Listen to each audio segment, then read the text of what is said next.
अस्सलाम वालेकुम फ्रेंड्स। उम्मीद करता हूँ आप सब खैरियत से होंगे। अल्लाह आप लोगों को खुश रखे, आबाद रखे और आप भी मुझे अपनी दुआओं में याद रखें। बढ़ते हैं स्टोरी की तरफ। और यार एक और बात कि आप लोग वीडियो देखने के बाद लाइक और सब्सक्राइब ज़रूर कर दिया करें, क्योंकि वीडियो बनाने में बहुत मेहनत लगती है। सो इसलिए आप लोग ना लाइक और सब्सक्राइब ज़रूर कर दिया करें। चलें बढ़ते हैं स्टोरी की तरफ। मैं ये बात इसलिए बता रहा हूँ क्योंकि अब चुप रहना मुमकिन नहीं। जो हमने किया उसका हिसाब अब पूरा हो चुका है। हम 4 दोस्त थे, साथ पढ़े, साथ बड़े हुए और बाद में साथ बिज़नेस भी शुरू किया। मेरा नाम समीर था, बाकी 3 फ़हद, कामरान और नुमान। समीर हम सब में सबसे अलग था, बहुत शरीफ, नमाजी। हमेशा कहता था हराम का पैसा ज़िंदगी बर्बाद कर देता है। लेकिन हम 3 अंदर से लालची थे। बिज़नेस चल रहा था लेकिन हम और ज़्यादा चाहते थे। समीर के नाम पे ज़्यादा शेयर्स थे और सबसे बड़ी बात, कंपनी के बैंक पेपर्स उसके पास थे। एक रात हम 3 ने फ़ैसला कर लिया। उस रात समीर को हमने बुलाया, बहाने से।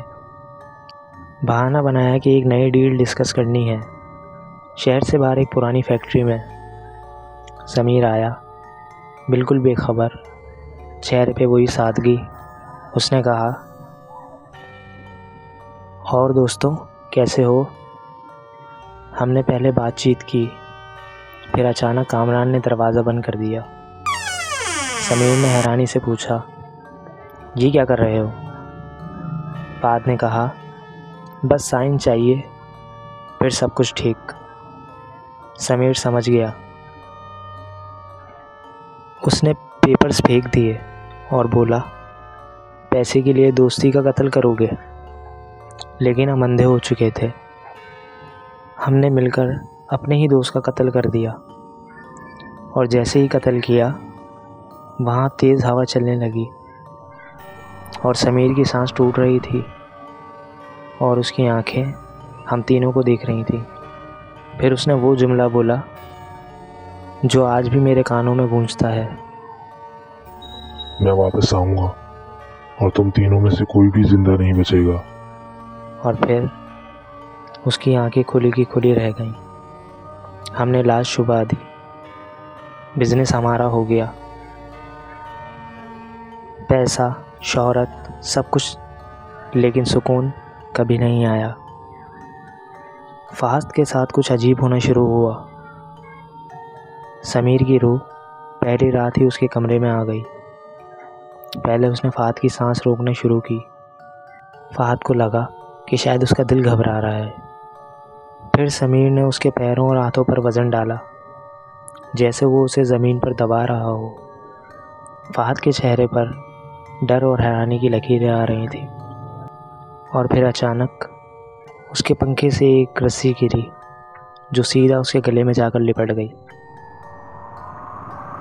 और फिर फ़हद की लाश कमरे में मिली, आंखें खुली हुई और दीवार पर खून से लिखा था। अब बस 3 बचे हैं। और खून से लिखा हुआ सिर्फ नुमान और कामरान को नज़र आया। पुलिस आई। पुलिस ने देखा और कहा, इसने ख़ुदकुशी की है। लेकिन हम जानते थे ये सिर्फ शुरुआत थी। अगले दिन कामरान अपने ऑफिस में बैठा था। उसको अचानक समीर का साया नज़र आया। समीर का साया अचानक कामरान के सामने आ गया। हर चीज़ धीरे धीरे हिलने लगी और कामरान का दिमाग बिल्कुल ही अजीब हो गया। और समीर ने कामरान के पैर ज़मीन से उठा दिए। कामरान जिस्म को कंट्रोल करना चाहा, लेकिन कंट्रोल नहीं हो पाया। समीर ने ज़ोर से उठाकर उसको दीवार पर फेंका और समीर ने उसे घसीटना शुरू किया, एग्जैक्ट वही जगह जहां हमने उसको पहले मारने की प्लानिंग की थी। सुबह कामरान की लाश फैक्ट्री में मिली और ज़मीन पर लिखा था, 2 मर गए, अब 1 बचा है।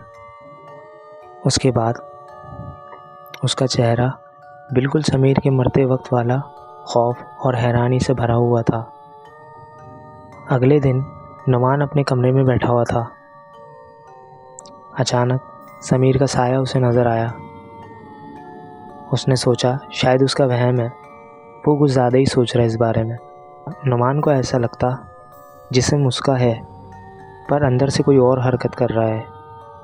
एक रात नुमान को लगा कि उसके बेड खुद ही हिल रहा है और उसका रूम कम्प्लीटली डार्क हो चुका है।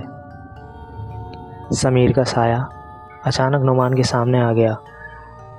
समीर ने कहा, उस टाइम मैं कितना मजबूर था, तुम लोगों ने मुझे इतनी बेदर्दी से मारा, अब मैं तुझे इस तरीके से मारूंगा कि तेरी मौत सारी दुनिया याद रखेगी। ये बोलकर उसने नुमान का गला पकड़ लिया। उसने नुमान को उठाकर ज़मीन पर फेंका और उसके बाद खिड़की से डायरेक्ट बाहर फेंक दिया। नुमान जैसे ही बाहर गिरा, नीचे एक सरिया लगा था जो डायरेक्ट उसके गले के अंदर घुस गया और नुमान वहीं लटक गया। सुबह जब सारे आए, नुमान लटका हुआ मिला और उसके चेस्ट पर खून से लिखा था, मेरा बदला पूरा हुआ। और जो अपने दोस्त को पैसे के लिए कत्ल कर दे, उसके लिए मौत भी बहुत आसान नहीं होती। मेरी कहानियाँ अगर आपको अच्छी लगती हैं तो प्लीज़ लाइक कीजिए, सब्सक्राइब कीजिए और हाँ, शेयर करना मत भूलिएगा।